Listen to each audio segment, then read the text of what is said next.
Rui, nice to see you again, mate. I know we're a bit under the pump today because young Wilbur, baseball playoff time. How exciting. Yeah, they're the little team that could this, the Avalanche. Unbelievable. They well, I didn't have it in the diary today, Joey. Let me put it that way. But they've gone on a winning streak, and they're I think they started with 16 in the playoffs. They're through to the last 4. So we've got a game tonight. If we win tonight, we play the loser of the 1v2 game. The way this bracket's set up, and if we win that one, then we've got to beat the team that's undefeated through the playoff on Wednesday. That would be their first loss, and so we'd have to beat them again on the Thursday. So we've won 5 playoffs games. We've still got to win 4 to win the chip, but we're alive, Joey, so we've got a game. So let's get into the footy. All right, I can see a movie about this one day, the great story of the kids that came from nowhere to win the baseball playoffs. Hey, let's get straight into it. We always like to start with our own thought of the week. Where do you want to go with from the weekend's footy? That was a pretty good weekend, and we saw some teams really step up, but what's your thoughts? Oh, we saw some teams step up, but we also saw some teams falter really disappointingly too. Like teams that I think we've all rated really highly so far to start the season. I mean, Port Adelaide was what was one for me. The Bombers weren't convincing. Geelong had their first hiccup. The Giants got blown out by the Swans. So it's not very original, but right now, as it sits, what are we? Round 8. 8 rounds in, a third of the way through the season. I reckon we've got 14 teams that can make the final, and try picking a favourite. I cannot at the moment. I don't have absolute faith in anyone, but I've got a lot of faith in probably 14 teams to be able to find their groove and get going and eventually play finals, which I think is a really good position for the season to be in at this point. Usually you get to about round 8, and I reckon you've got maybe 10. So I think we've got 14 that can make it. That's a great point, and usually by about round 8 too, I reckon we can separate probably the real 3 or 4 teams that can win it. Yep. But this weekend, and it was probably Kingy that it backfired on, he went on our first crack, our show last week, and said it was down to 3 that could win the flag, and those 3 teams, Carlton, the Giants, and Geelong all got beaten. So I'm with you. I think right now you can throw a blanket over 6 or 7 teams that could win the flag, because there's still a big part of the season to play out. Every team has got some slight warts in their game, but a lot of teams have got some really good footy, and it's just going to be, for me at this stage, come prelim night, you could make a case for any one of those teams in the top bracket to beat each other, whether it's Melbourne and Sydney, the Giants, and Geelong and all these sides. So a lot to play at, but I'm with you. I think there is some exciting footy ahead, and we're not really going to know until the back end of the year to see where it's heading. So it's a great shout. Hey, I want to go with my first thought off the back of the weekend's footy, and that is valuing the art of coaching and having a plan to beat an opposition. And I think it was a terrific weekend for the coaches from the coaching box to get a win against these other strong sides. And sometimes we don't really talk about it. We look at the players and always look at what happens on field. But particularly this weekend, some of the coaching efforts. So I want to start with Craig McRae and the plan that they had for Collingwood to beat Carlton. I thought was terrific. They had a plan around stoppage. They knew that was Carlton's strength, and they broke even against Carlton in there, but doubled their scores. And they had a plan for Paddy Cripps. They tried to 2v1 him almost, like we used to do, really. Yep, wedge. In the old days, we used to wedge, bring up a forward, and just make sure that they didn't have impact. They took Jacob Wiedering out of the play, brought him up higher, which left a few of the smalls out the back, and that was where Carlton were vulnerable. So Zach Williams had to play at fullback on Jamie Elliott, which was a great coaching move, because that's not what I would have thought Michael Voss really wanted.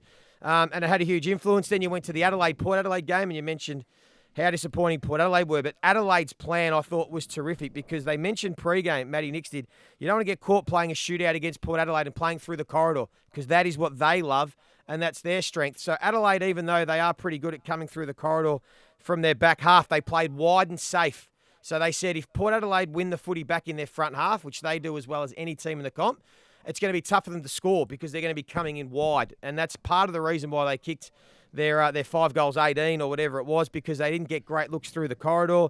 And then Simon Goodwin and Melbourne's plan against Geelong, I thought was brilliant as well, because we've seen the Cats in recent weeks, Rui, have been scoring off counter-attack. They've all been getting back, and then whooshka, their half-forwards, Myers and Close and Stengel and Jeremy Cameron are getting up and rushing back and being able to get out the back of teams. So Melbourne, when they got forward of centre and they got to about 50 to 70 out from goal, they slowed down. They almost took a breather, allowed their defenders to set up, locate where those guys were. So when it did go inside 50, if they didn't score, Geelong couldn't counter-attack. So I thought some brilliant coaching moves by some terrific coaches. How much then, Joey, as a coach, can you throw at a group in any given week? Because we hear so much about it takes time to get used to a coach's system and style and game plan and the whole thing. So in a given week, you're coming up against an opponent who have some certain things that you might want to take away. How much can a playing group actually take on in the space of 1 week and then implement for a specific opponent? Yeah, I think it depends on how rock solid you are with your general system. So everyone has a system they want to play. If you are rock solid and wedded as a team and you all know what you're doing, you can then add a little layer week to week depending on your opposition. But if you're a team that chops and changes and you haven't quite got your foundation right yet, I think that's the teams that can struggle and get a little bit confused. And I reckon that's sometimes teams that are probably still trying to find their best footy. So maybe early in the year it might have been an Essendon. Maybe it's the Western Bulldogs. Some sides that are inconsistent. I reckon you've got to have your solid. So these teams I touched on, Collingwood know how they want to play, so they can tinker with some things. Adelaide now have had Matty Nicks for 5 years. They've got a pretty good idea of how they want to play, and even we know about Melbourne that we know what they want to do, and they do. And you can add little tweaks. So I think you've got to have your foundations rock solid. And then week to week, you can add game plans. You can throw John Longmire into that, the Sydney Swans, and what they're able to do to dismantle the Giants. So I just thought it was a weekend for the coaches and something we should keep an eye on going forward. Hey, we'll get stuck into some of the broader topics from the weekend. First one I want to ask you about straight away is the mounting pressure on Luke Beveridge and the Western Bulldogs. That's been the talk of the week. Again, just inconsistent with their performances. The big story is that Tom Liberatore is out indefinitely after having another concussion. So that is a big story, and we know how important he is. If you were involved with the Western Bulldogs, and this is where it's always tricky, he's been a great coach and he's done a wonderful job with the Bulldogs. He 10 is a years. great coach. He is a great coach. Yep. What's your take? Where do you lean towards with the situation they're currently in at 3-5 after 8 rounds? Yeah, I'd be shocked if privately they weren't having conversations behind the scenes around what it looks like. And I think we've probably been able to gain some insight into that with players like Caleb Daniel, spending time in the reserves, Rory Lobb. I think there is an eye to the future at the Western Bulldogs. I don't think it would take long. You know, we're not talking about a bottom out and rebuild for the Western Bulldogs. I think it's a rejig. And based on some of the moves that we've seen from Luke Beveridge so far this year, I think he's on board for that. So I would be shocked if those conversations hadn't already happened, and it's just us as a football public and media that are going to be slow to find out that he's in for the long haul. That's what I think is going to happen. I think they're going to cut a little bit and get ready to go again with, I think, what is still a really strong young nucleus of players that can take them, back up the ladder really, really quickly.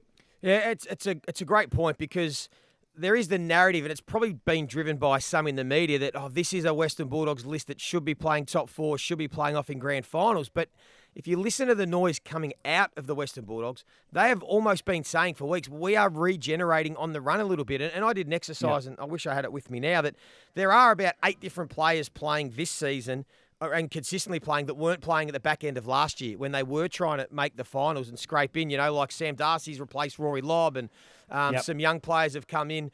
O'Donnell's replaced an Alex Keith or Ryan Gardner or Buku Kamis. So they've sort of regenerating their back line. They're regenerating some of their small forwards. Like last year, they had guys like Lockie McNeil and Anthony Scott and players, those sort of worker bees that have been pushed aside for some other young talent that are getting like Harvey Gallagher and some kids at the Western Bulldogs. So I'm with you. I think they are regenerating. And Luke Beveridge has almost tried to flag it. Well, there's going to be some teething pains with this He's flagged it at selection. Yeah, he's flagged it at selection as well with not playing some of the guys that have been around, because you want to find out, and you want to. You do take a little bit of short-term pain to fast-track the progression of your young kids, and I think we're seeing that.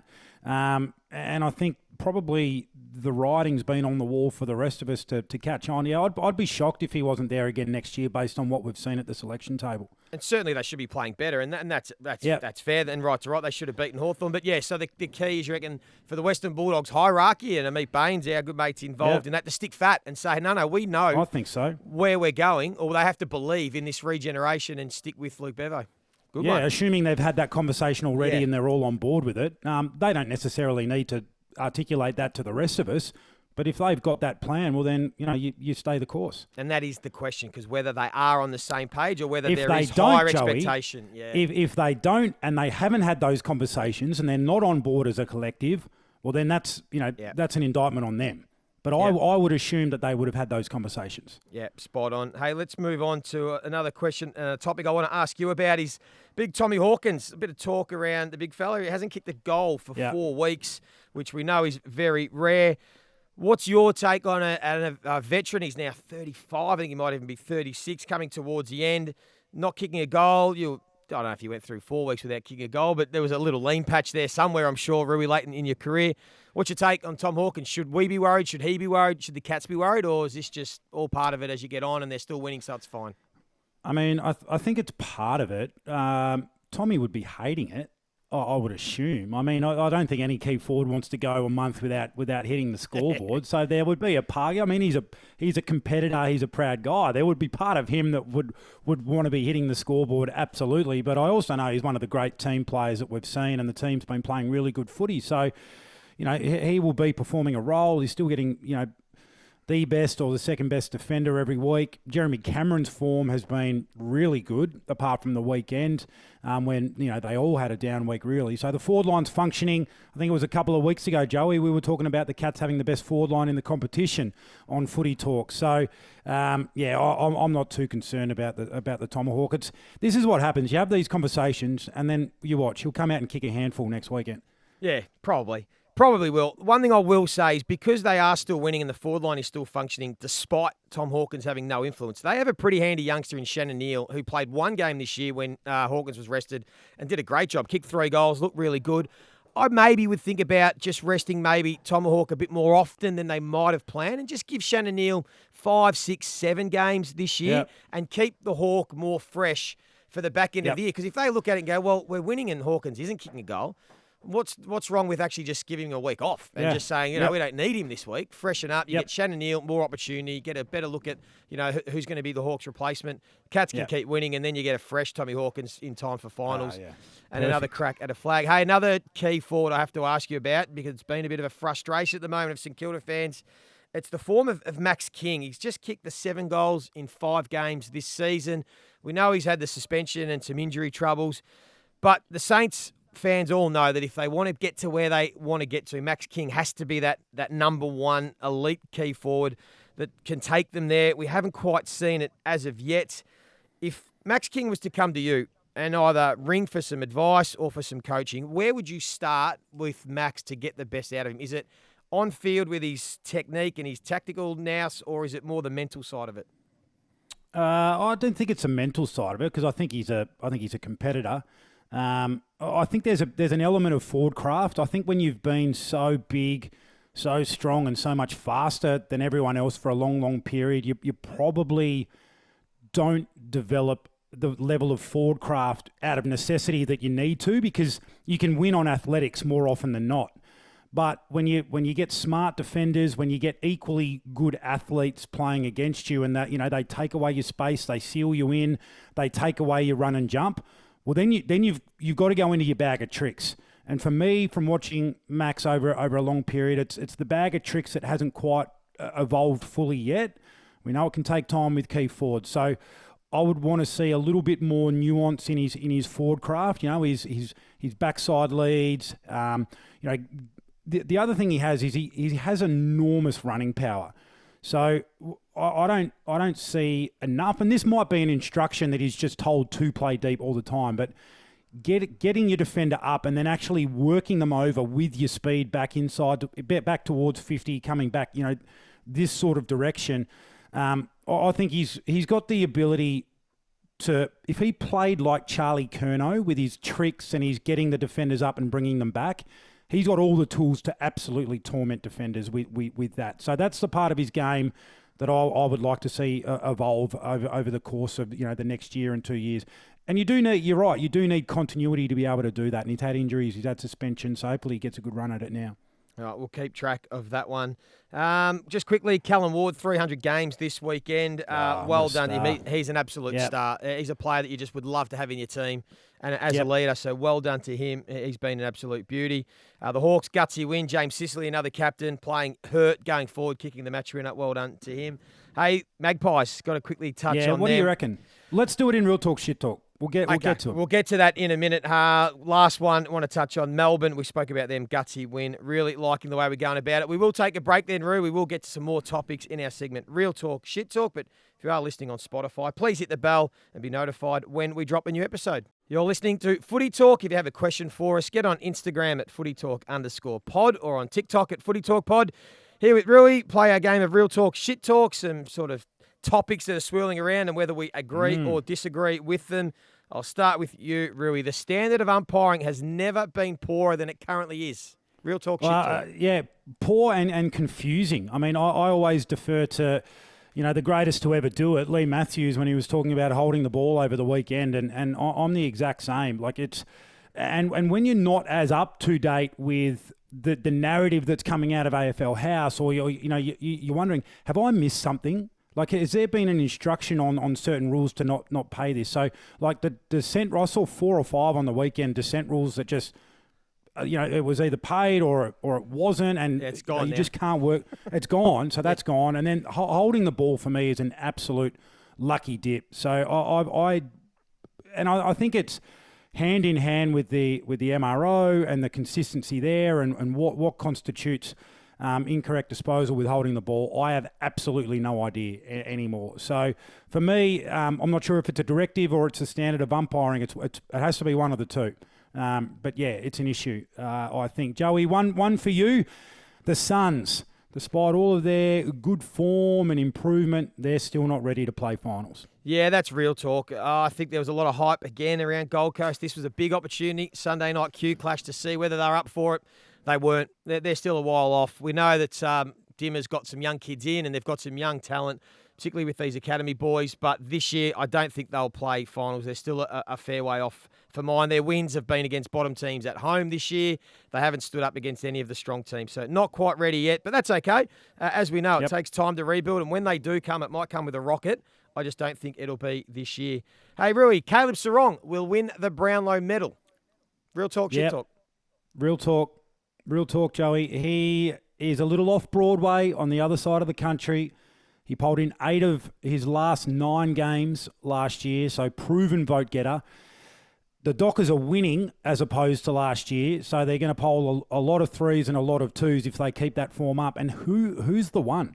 Who's taking votes off him? I know Fife would have got the 3 last week, but outside of that, he has been a very, very consistent performer. So at this stage, I think it's Heaney and Sarong 1 and 2 in the Brownlow, whichever way you want to slice that one. So I don't know what he's paying, Joe. I'm not really the punter here, but I gamble responsibly. Still not bad, but he was my pre-season tip, by the way. Was he? I tipped Caleb Sarong at the start of the year. Oh, yes, well done. Yes. Well done.